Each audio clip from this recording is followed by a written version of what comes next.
하나님께 영광의 박수를 올려드리겠습니다. 옆사람 앞뒷사람 인사합시다. 사랑합니다. 축복합니다.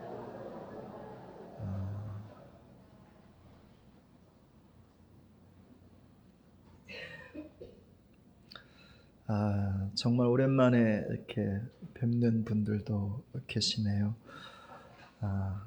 그동안 잘 지내셨죠? 2부 예배를 마치고 이렇게 내려가서 인사를 하는데 벌써 미리 오신 권사님 3분이 이렇게 반겨 맞으면서 이렇게 인사를 하는데 그 마음에 어머니가 오셨네, 이런 생각이 들더라고요. 우리 어머니 아버지들 정말 감사드리고요. 그리고 또 정말 다시 뵙게 돼서 얼마나 감사한지 모르겠습니다. 5월은 이제 또 가정의 달이기도 한데 5월 한 달을 지내시면서 하나님의 하늘양 없는 은혜와 축복이 여러분 모든 가정 가운데 부어지기를 예수님의 이름으로 축복을 드립니다. 그렇지 않아도 올해는 가족이 함께 보내는 시간들이 너무 많아서 가정의 해 같아요. 가정의 해. 그래서 아무튼 각 가정마다 이렇게 아름다운 이야기들이, 비록 세상은 힘들지만 어렵지만 계속해서 아름다운 일들이 가정 가운데 일어나기를 축복합니다. 오늘 함께 나눌 말씀은 한 사람이 한 공동체를 무너뜨릴 수도 있고 또 무너진 공동체를 한 사람이 다시 일으켜 세울 수도 있다라고 하는 말씀입니다. 이왕이면 공동체를 다시 일으켜 세우는 그런 한 사람이 되시기를 예수님의 이름으로 축복을 드립니다. 오늘 말씀은 남유다의 왕 여호사밧 때 있었던 이야기입니다. 그는 남유다의 4번째 왕입니다. 다윗 왕 이후에 솔로몬이 왕이 되지요. 솔로몬이 처음엔 잘하다가 나중에 좀 많은 실수를 합니다. 그 때문에 이제 이스라엘이 북왕국 이스라엘과 남왕국 유다로 나누어지게 됩니다. 그때부터 이제 남왕국 유다 왕조가 시작이 되죠. 그리고 4번째 왕이 바로 여호사밧 왕입니다. 북왕국이든 남왕국이든 왕들이 하나님을 잘 섬기는 것보다는 그 반대일 때가 훨씬 많았어요. 그런데 그 중에서도 이 여호사밧 왕은 정말 하나님을 많이 사랑하고 하나님을 잘 섬기는 왕이었습니다. 그의 삶을, 그의 신앙을 2 단어로 정리할 수 있는데, 첫 번째는 오직, 2번째는 전심으로입니다. 다시 말하면 그는 오직 여호와 하나님을 전심으로 사랑하고 따르는 삶을 살았던 사람이었습니다. 그의 신앙도 역시 그런 신앙이었죠. 그래서 그가 다스리는 나라는 굉장히 평안했습니다. 전쟁이 없었으니까요. 그리고 하나님께서 이 주변 나라들을 두렵게 하여서 조공도 막 갖다 바칩니다. 그러니까 나라가 점점 더 번성해 갑니다. 한 사람이 하나님 앞에 바로 서면 그 한 사람 때문에 가정이 이룰 수 있습니다. 교회도 이룰 수 있습니다. 그리고 나라와 민족도 이룰 수 있습니다. 그 사람이 차지한 위치가 중요하면 중요할수록 그 영향력은 크겠죠. 그래서 여러분, 우리가 중요한 위치에 있는 사람들을 위해서 많이 기도해 주셔야 돼요. 그분이 잘해야 그분이 하나님 앞에 바로 서야 그분으로 인해서 옆에 있는 우리도 좀 덕을 받을 수 있습니다. 뿐만 아니라 다른 사람 뭐라고 할 것 하나도 없어요. 어쩌면 그 사람이 명백히 어떤 잘못이 있고 실수가 있을지 몰라요. 그래도요, 내가 바로 서면 되는 거예요. 내가 잘하면 우리 가정, 그 사람 때문에 안 되는 것이 아니라 나 때문에 잘 될 수 있는 거예요. 내가 바로 서면 그들 때문에 교회가 어려울 수도 있지만 나 한 사람 때문에 교회가 하나님의 충만한 은혜 가운데 나갈 수 있는 거예요. 나라와 민족도 마찬가지죠. 그래서 많은 문제와 많은 어려움이 있겠으나 나 한 사람이 바로 서면 나 한 사람 때문에 하나님의 은혜와 축복이 이 나라와 민족 가운데도 이루어질 수 있는 거죠. 그래서 우리가 다른 사람을 향해 손가락질하던 손가락을 좀 거두어서 이제는 하나님 앞에 내가 서야 하는 것입니다. 남들에 대해서 이야기하고 판단하고 비판하는 그 많은 시간과 그 에너지 시간을 이제는 주님께로 돌려서 그렇게 내가 바로 서면 설령 그 사람이 잘못되었을지라도 나 때문에 나라라도 괜찮아질 수 있는 것입니다. 바라기는 이 가정의 달에 저는 저와 여러분 모두가 여러분 한 분 한 분 때문에 여러분의 가정이 잘 되시는, 번성케 되는 하나님의 놀라운 은혜와 평강이 여러분과 여러분의 자녀들 가운데 임하는 그 은혜와 축복이 있기를 바랍니다. 근데 여러분, 아무리 신앙이 좋아도 완전한 사람은 한 사람도 없어요. 다윗이 그랬잖아요. 그렇죠? 아브라함도 마찬가지였고요. 역시 여호사밧도 연약한 사람이었던 거죠.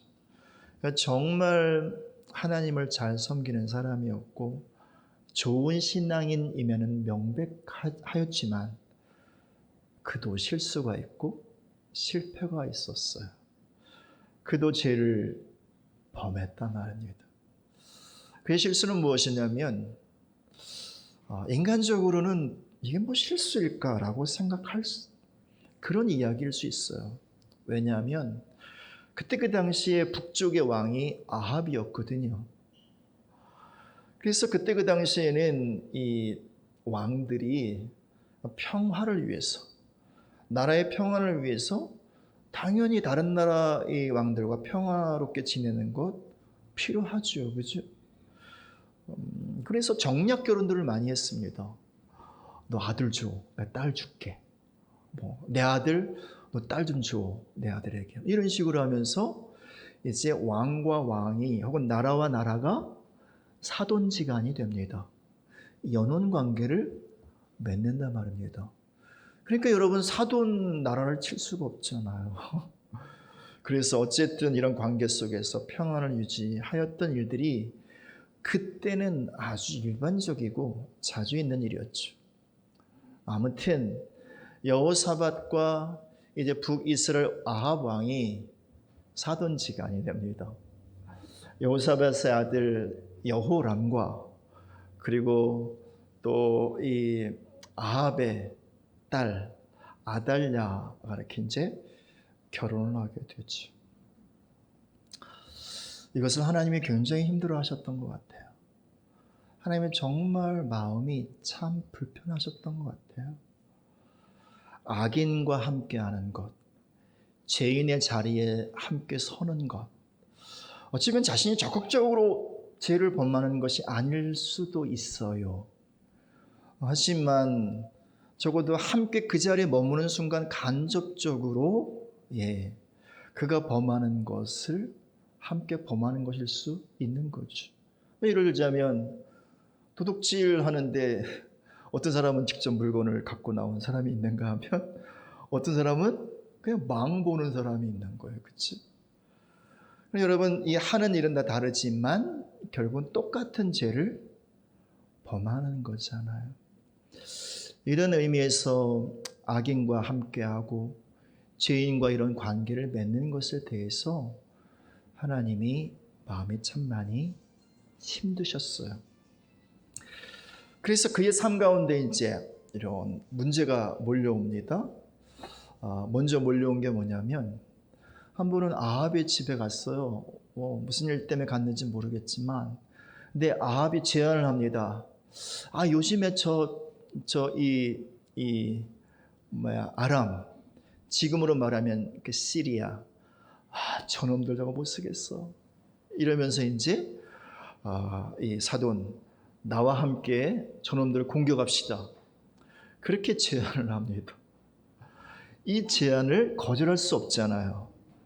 그래서 아무튼 좀 과정을 걸쳐서 여호사밧도 동참하게 됩니다. 전쟁터에 나가요. 이 아합은 악한 사람이기도 하지만 좀 똑똑한 사람이기도 했던 것 같아요.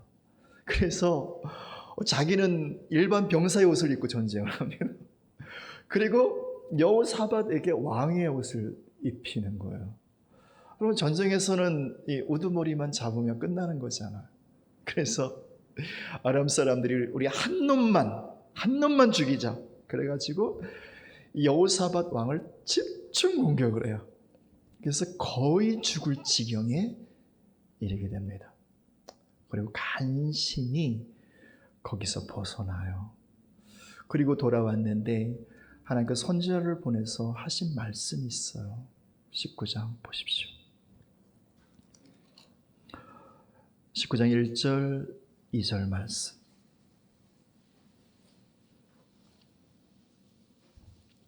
우리 말씀을 같이 읽습니다. 유다 왕 여호사밧이 평안히 예루살렘에 돌아와서 그의 궁으로 들어가니라. 하나니의 아들 선견자 예후가 나가서 여호사밧 왕을 맞아 이르되 왕이 악한 자를 돕고 여호와를 미워하는 자를 사랑하는 것이 옳으니까? 그러므로 여호와께로부터 진노하심이 왕에게 임하리이다. 인간적으로는 그렇게 잘못한 것 같지 않아요. 그런데 하나님 보시기에는 아주 큰 잘못이었던 거죠. 하나님 앞에 아주 큰 실수와 아주 큰 죄를 범한 거죠. 하나님은 그 죄를 용서하세요. 그러나 죄는 반드시 심판하세요. 그래서 남유다 가운데 심판이 임합니다. 징벌이 임하는 거죠. 그게 바로 20장의 이야기예요. 1절, 2절 읽습니다. 읽어요. 그 후에 모압 자손과 암몬 자손들이 마온 사람들과 함께 와서 여호사밧을 치고자 한지라. 어떤 사람이 와서 여호사밧에게 전하여 이르되 큰 무리가 바다 저쪽 아람에서 왕을 치러 오는데 이제 하사손 다말 곧 엔게디에 있나이다. 이 유다 동편, 그러니까 요단강 너머에 세 나라가 있어요. 위에는 암몬이 있고 그 밑에는 모압이 있고 그 밑에는 세일이라고 일컫는 에돔 사람들이 있어요. 이 세 나라가 연합을 해가지고요 아주 큰 대군을 만들어서 남유다를 공격해 오는 거예요. 사해를 건너서요 엔게디 골짜기가 있거든요. 거기는 약간 이제 물도 흐르고 그래서 괜찮아요.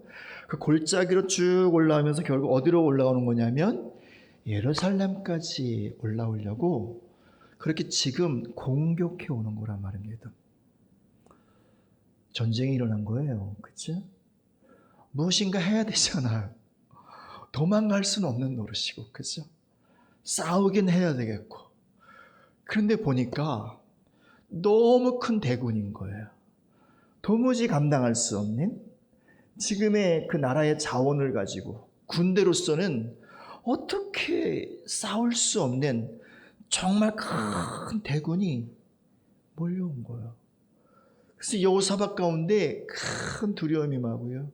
온 백성이 깜짝 놀랍니다. 네.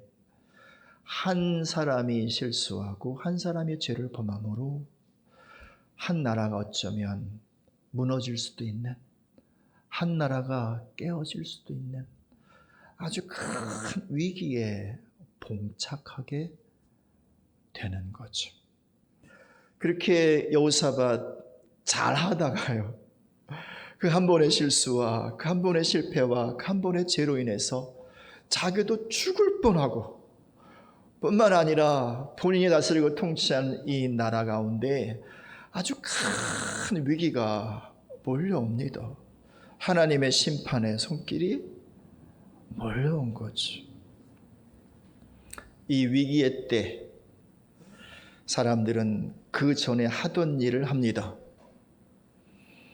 여호사밧 그 전에 오직 전심으로 하나님을 섬기는 사람이었습니다. 그는 진실로 하나님께 기도하는 사람이었습니다. 정말 사람들은 위기에 닥치면, 큰 문제에 봉착하면 이전에 하던 일을 하는 것이죠. 여호사밧이 이전에 그는 부르짖는 사람이었습니다. 그렇게 살아왔습니다. 이전에 위기에 직면했을 때도 부르짖음으로 그 위기를 모면했습니다. 19장 31절 보십시오. 말씀 같이 읽습니다.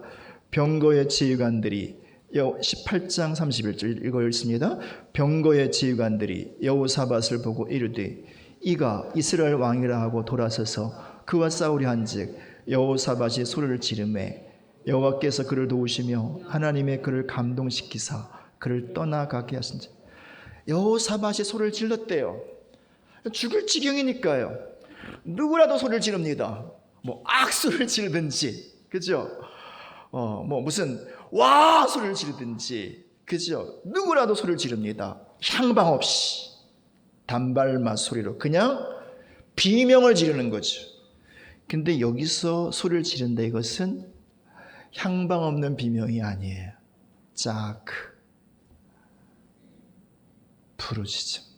누굴 향해서? 하나님을 향해서. 그러니까 아마도 이런 부르짖음일 수 있겠지요. 아바, 아도나이, 야훼, 이런 식의 부르짖음일 수 있겠죠. 사람들은 누구나 위기에 직면하면 이전에 하던 일을 합니다. 다시 말하면 이전에 기도하지 않았던 사람들은 절대로 기도할 수 없습니다. 이전에 주를 의지하지 않았던 사람들은 위기에 닥친다고 절대로 주를 의지하지 않습니다. 왜냐하면 그들에겐 기도의 근육이 없기 때문에 그래요. 그 영혼과 그 마음에는 하나님을 의지하고 신뢰하는 신앙의 근육이 없기 때문에 그래요. 그래서 예전에 하던 일을 하는 거죠. 만약에 여호사밧이 기도하는 사람이 아니었다면 이 난리통에, 이 전쟁통에 무슨 일을 하겠습니까? 당장 사절단을 북쪽에 있는 사돈에게 보내지 않을까요? 도와달라고, 그치? 아니면 더 강력한 나라, 남쪽의 애굽에게 도움을 청하든지, 아니면 저쪽에 있는 아람에게 도움을 청하든지, 가까이에 있는 블레셋에게 도움을 청하든지, 이전에 하던 일을 했을 것입니다. 생각이 많은 사람이라면 궁리를 했겠죠. 어떻게 싸워야 되는가, 어떻게 군대를 동원해야 되는가, 어떻게 훈련하고 어떻게 조직하고 어떻게 싸워야 하는가, 이렇게 근심하고 염려하면서 시간을 많이 보냈겠죠.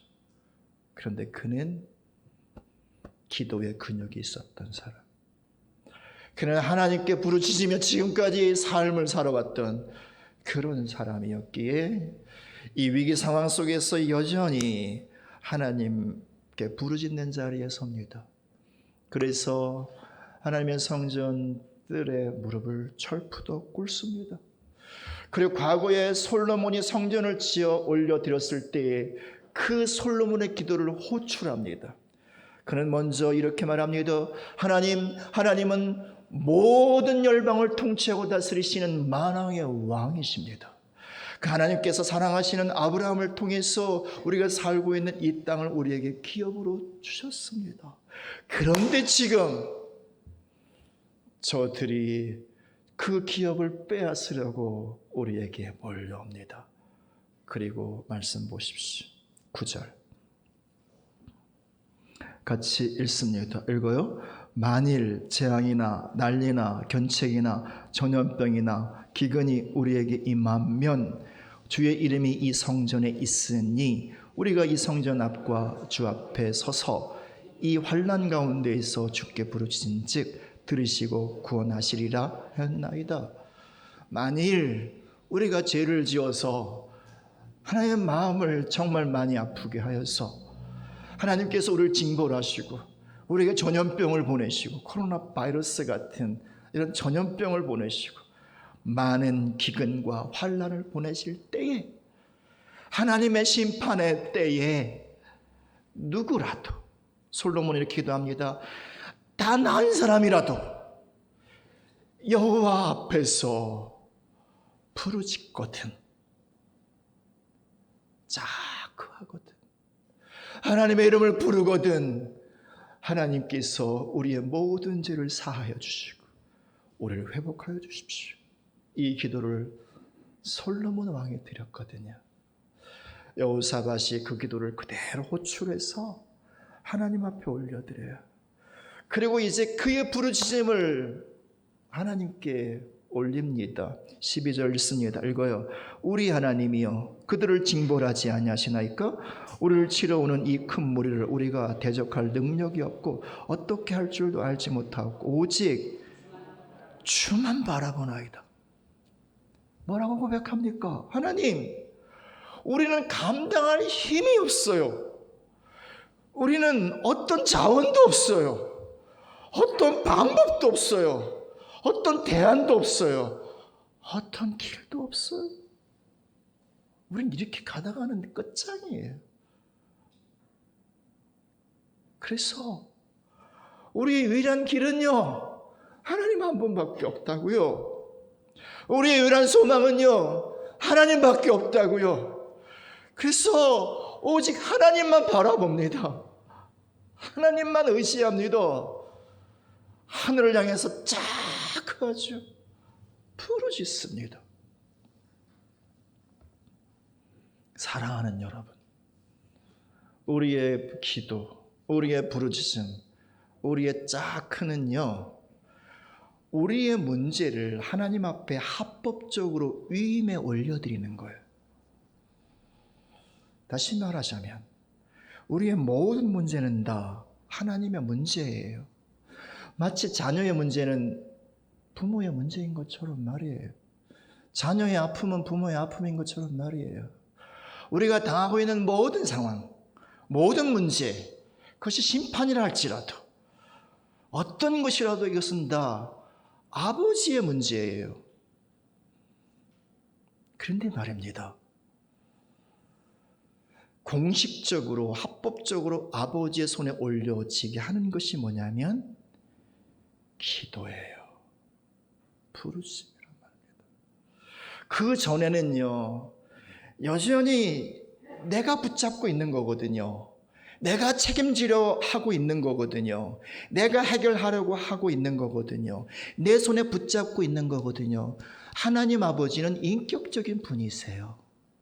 그래서 그 문제가 여전히 하나님 아버지의 문제이고 아버지의 아픔이지만 우리가 인격적으로 하나님 앞에 이것을 올려드리지 않으면, 고백하지 않으면, 기도하지 않으면, 자학하지 않으면 하나님은 아무것도 하실 수 없으세요. 우주와 만물을 창조하신 전능하신 하나님이시지만 우리가 기도하기 전에는 이 문제가 여전히 하나님께 합법적으로 위임되는 것이 아니기에 하나님은요, 아무것도 하실 수 없으세요. 그러므로 사랑하신 여러분, 기도하시겠습니까? 안 하시겠습니까? 부르짖음의 자리에 서시겠습니까? 아니면 여전히 남의 일이라고 생각을 하시겠습니까? 14절 읽습니다. 읽어요. 여호와의 영이 회중 가운데에서 레위 사람 야하시엘에게 임하셨으니 그는 아삽 자손 mat단야의 현손이요 여이엘의 증손이요 분하야의 손자요 스가랴의 아들. 그렇게 쫙 할 때 하나님께서 영을 보내세요. 그리고 하나님의 영이 임하는 곳에는 항상 말씀이 따라옵니다. 언약이 따라온다는 거예요. 그를 들어서 하나님 이렇게 말씀하세요. 15절 읽습니다. 읽어요. 야하시엘이 이르되 온 유다와 예루살렘 주민과 여호사밧 왕이여 들을지어다.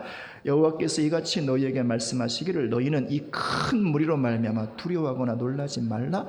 이 전쟁은 너희에게 속한 것이 아니요 하나님께 속한 것이니. 왜요? 짜크했으니까요. 부르짖었으니까요. 합법적으로 그들의 문제와 그들의 상황을 하나님께 이 양 올려드렸으니까요. 이제 하나님이 말씀하시는 거예요. 이제 그 문제 내 문제다. 그 전쟁 내 손 안에 있다. 이렇게 말씀하세요. 계속 하시는 말씀을 보십시오. 17절 있습니다. 읽어요. 이 전쟁에는 너희가 싸울 것이 없나니 대열을 이루고 서서 너희와 함께한 여호와가 구원하는 것을 보라. 유다와 예루살렘아 너희는 두려워하지 말며 놀라지 말고 내일 그들을 맞서 나가라. 여호와가 너희와 함께하리라 하셨느니라. 아멘. 하나님께서 말씀하시는 거예요. 그거 내 일이야. 그 전쟁 내 전쟁이야. 그래서 내가 싸울 거야. 그리고 너희가 할 일은 아무것도 없어. 이렇게 말씀하시는 거죠. 사랑하시는 여러분, 아버지세요? 그러면 여러분의 자녀들과 여러분의 가정을 위해서 이 자리에 서주시기를 부탁합니다. 어머니세요? 그러면 정말 여러분의 자녀들의 미래와 여러분의 가정 가운데 행하시는 하나님의 역사를 위하여 이 자리에 서주시기를 부탁합니다. 정말 부모님들 사랑하세요? 부모님들이 그 자리에 서지 못할지라도 자녀된 여러분들이 이 자리를 지켜주시기를 예수님의 이름으로 축복을 드립니다. 그때 여러분의 가정의 문제는 하나님 손 안에 있는 하나님의 것이 될 거예요. 우리 교회의 일은 하나님의 날개 그늘 가운데 있는 하나님의 것이 될 거예요.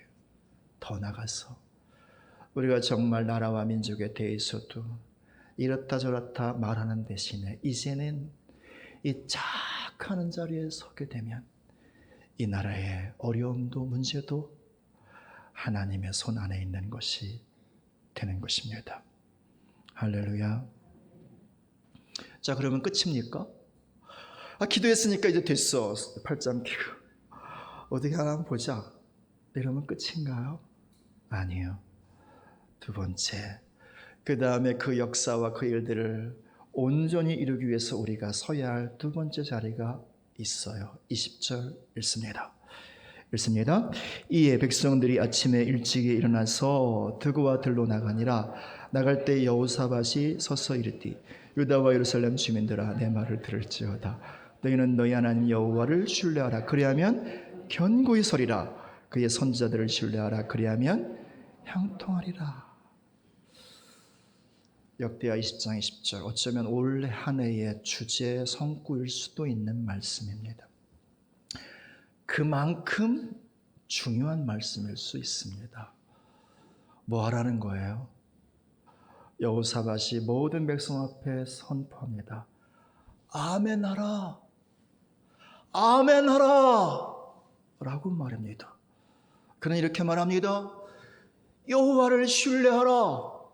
이 말이 무슨 말이냐면 여호와께 아멘하라. 여호와를 신뢰하고 그분의 말씀 앞에 진실로 동의하고 그리고 그분이 행하실 일을 응원하고 그리고 성취하라 라는 거지. 그러면 너희가 견고히 설 것이다. 또 말합니다. 여호와의 말씀을 전하는 여호와의 종들 선지자들을 신뢰하라. 그들에게 아멘하라. 그들의 입에 담겨있는 그 말씀에 아멘하라. 그러면 너희가 형통하리라. 너희 앞에 어떤 문제와 어떤 난관이 있을지라도 그것을 뚫고 지나가리라. 너희 가운데 승리가 있으리라. 이 사실을 선포하는 거죠. 이게 뭔가요? 예배의 시작이에요. 여러분, 예배는요, 아멘으로 시작하는 거예요. 예배의 문은요, 아멘으로 여는 거예요. 역으로 아멘하지 않으셨으면 여전히 예배를 구경하고 계시는 거예요. 예배의 자리에 있을지라도 멀찌감치 그 예배를 감상할 수 있는 거죠. 예배는 하나님께 동의함으로, 아멘함으로 나가는 거예요.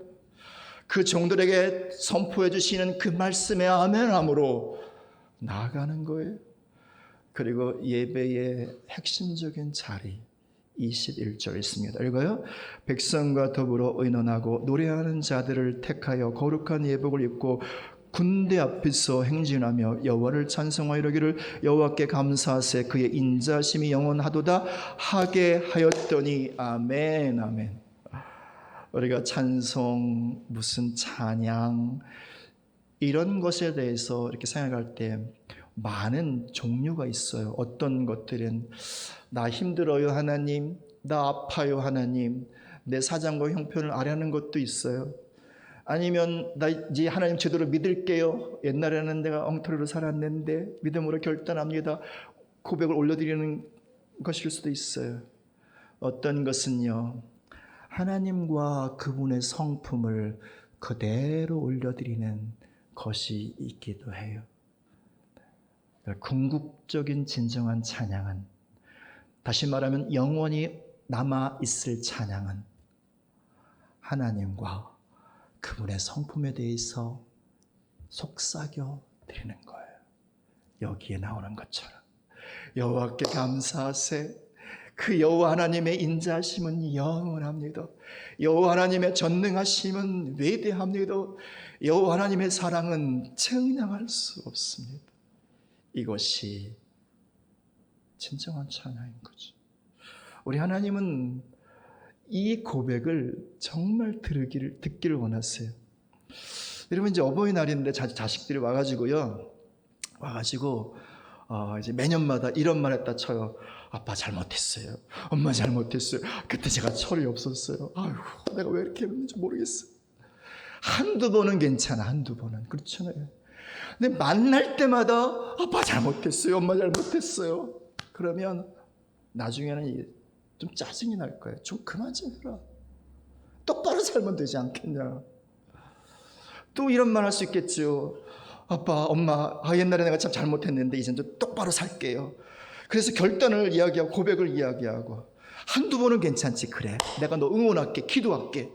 근데 날이면 날마다 와가지고 아빠, 내가 이렇게 잘 살게요. 이렇게 못했는데 이렇게 내가 좀 제대로 할게요. 계속 그런 얘기만 해봐요. 그러면 말만 하지 말고 좀 똑바로 좀 살아. 이 말이 여기까지 올라올 거예요. 근데 여러분, 부모님들은요, 아시잖아요. 입에 발린 소리인 줄 알아. 우리 아버지가 최고예요. 우리 아버지같이 훌륭하신 분이 세상에 없어요. 우리 어머니처럼 인자하신 분이 세상에 어디 있을까요? 정말 우리 어머니는 정말 인자하신 분이세요. 이런 얘기는요, 다 알아도 백날 들어도요 짜증이 안 나요. 들으면 들을수록 더 듣고 싶은 거예요. 사랑하는 여러분, 우리 하나님은요 이걸 듣고 싶으세요. 그 사랑하는 자녀들이 하나님께 나와서요, 하나님이 어떠한 분이신가를요 이야기해 주는 걸 정말 듣고 싶어 하세요. 더 나가서요, 하나님의 이 언약의 말씀을요 우리 입에 담아서 이야기해 주는 걸 정말 듣고 싶어 하세요. 정말. 그래서 우리의 진정한 찬양은요, 말씀을 올려드리는 거예요. 우리의 진정한 찬양은 그분의 어떠하심과 그분의 성품을 그대로 고백해요. 그게 바로 예배인 거죠. 그게 바로 정말 하나님께만 올려드리는 참된 예배인 거죠. 그 예배는 무엇인지 아세요? 그 예배는 하나님의 역사가 풀어지도록 하는 방아쇠예요. 방아쇠. 여러분, 훌륭한 총이 준비됐고요. 굉장히 강력한 실탄이 장전이 됐어요. 준비 완료죠. 조준 정확히 했어요. 근데 방아쇠에 손을 넣고 당기지 않으면 아무것도 아닌 거예요. 예, 기도했어요. 하나님께 우리의 모든 걸 올려드렸어요. 위임했어요. 그리고 하나님께 행하실 것을 믿어요. 언약도 받았어요. 그리고 팔짱 끼고 있으면 그냥 언약인 채로 남아있는 거죠. 언제 그것이 실제가 되나요? 아멘 할 때요. 아멘. 이때가 아멘 할 타이밍입니다. 제가 다시 한번 말씀드릴게요. 아멘 할 때가 방아쇠가 당겨지는 타이밍입니다. 아멘. 그리고 하나님을 진실로 예배하고 송축할 때야. 그때 하늘의 사건이 이 땅 가운데 내려오는 거예요. 예. 그 다음 구절 볼까요? 22절 읽습니다. 읽어요. 시작. 그 노래와 찬송이 시작될 때. 언제요? 그 노래와 찬송이 시작될 때에, 그 예배가 시작될 때에, 그 방아쇠에 손을 놓고 당길 때에. 계속 읽겠습니다. 여호와께서 복병을 두어 유다를 치러 온 암몬 자손과 모압과 세일산 주민들을 치게 하심으로 그들이 패하게 하셨으니. 그 다음 구절까지 있습니다. 곧 암몬과 모압 자손이 일어나 세일산 주민들을 쳐서 진멸하고 세일 주민을 멸한 후에는 그들이 서로 쳐죽였다. 이스라엘 백성들의 칼에는요, 유다 백성들 칼에는요, 피 한 방울 묻히지 않았어요. 아무것도 하지 않았어요. 여러분, 이게 하나님의 역사인 거예요. 이게 홍해를 가르기 위해서 이스라엘 백성들이 물을 단 한 바가지도 푸지 않은 것처럼, 예, 이 큰 전쟁에서 위대한 승리를 위하여 이스라엘 백성들이 한 것이라고는 부르짖고 예배하는 것밖에 없었어요. 실제로 그 일을 이루신 것은 하나님이셨던 거예요. 하나님만이 행하실 수 있는, 하나님만이 이루실 수 있는 그 하나님의 위대한 일들을 지금 행하시고 이루신 거죠. 우리는 종종 우리도 뭘 해야 되지 않느냐라고 생각할 때가 많아요. 기도도 하지만 열심히 노력을 해야 되지 않느냐? 예배도 하지만 열심히 국리도 하고 해야 되지 않느냐?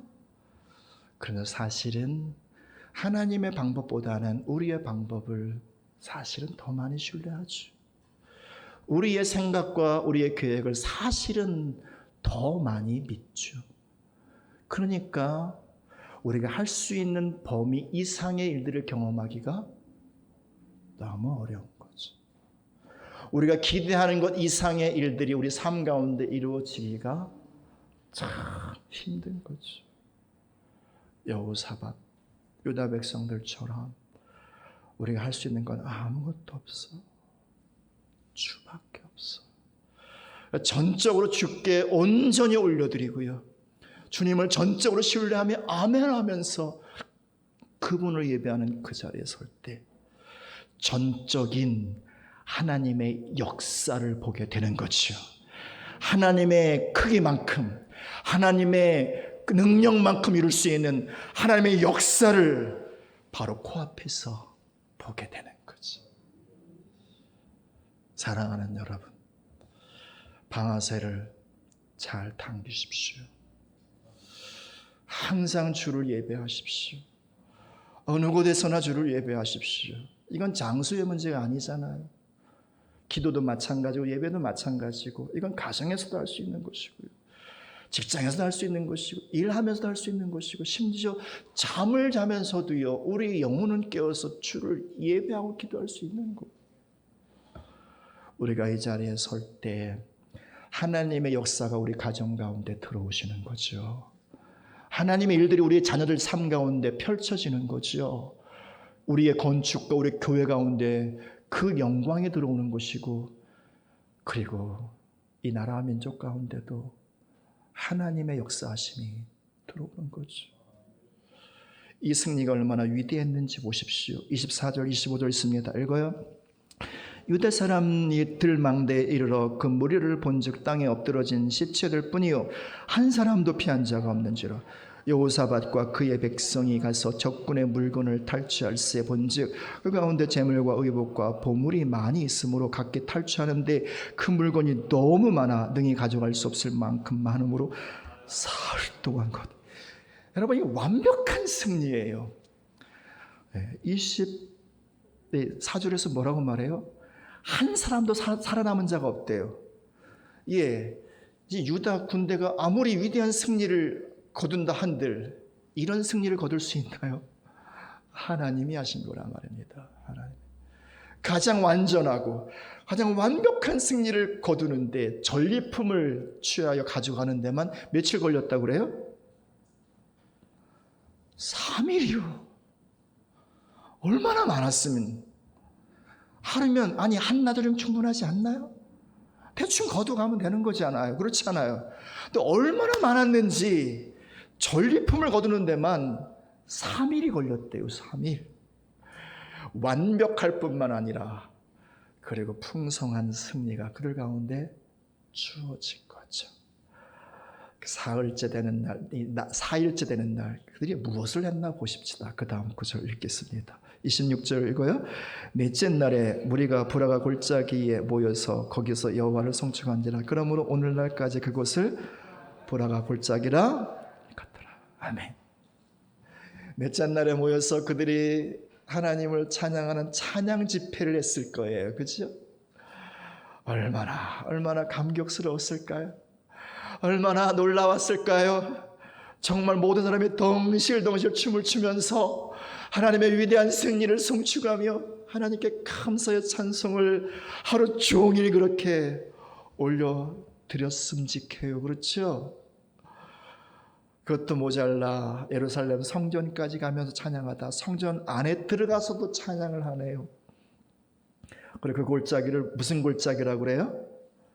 브라가 골짜기, 찬송 골짜기, 송축 골짜기라고 그렇게 이름하였다는 거죠.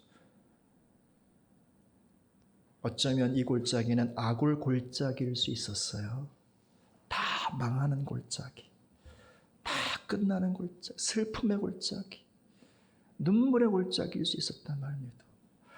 그런데 그 아굴 골짜기일 수 있었던 그 상황을요, 한 사람이 쫙 거하고 그리고 그들이 함께 하나님께 예배함으로 하나님께 오셔서 하늘의 역전을 거기서 이루어주시고 그 골짜기를요, 찬송의 골짜기, 위대한 승리의 골짜기, 놀라운 감격의 골짜기가 되게 하신 거죠. 사랑하는 여러분, 여러분의 가정 가운데 이런 역사 있기를 축복합니다. 지금도 아굴 골짜기 같은 게 있잖아요. 힘들어요, 아파요, 눈물이 나요. 교회 가운데도 어려움이 있잖아요. 이 나라와 민족은 역시 마찬가지고요. 둘러보면 소망이 많지 않잖아요.